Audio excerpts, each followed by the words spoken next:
Vian TV, it's me, Vian. Intro, pasok.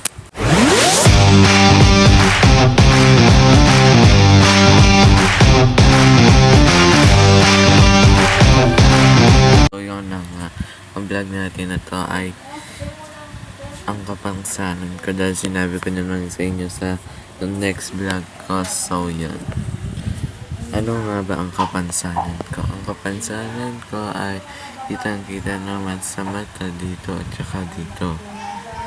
So, bale, ang pantingin ko ay, halimbawa, ito, dito nakatingin, tapos yung isa dito. So, bale, parang iisa lang yung inaan ng mata ko. Parang ikinakontrol. Katulad niya, no? Dito na naman yung isang mata ko nakatingin, pero ito talaga yung ginagamit ko.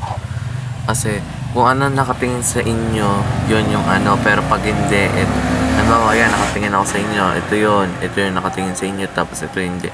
Ibig sabihin, ito yung hindi nakokontrol, balik ko yung tingin nito. So, yun. Sa mga nambully sa akin, yes, sa school, masasabi ko sa inyo, huwag na lang kayo mambully kung ayaw nyo ding bullying kayo ng isang tao.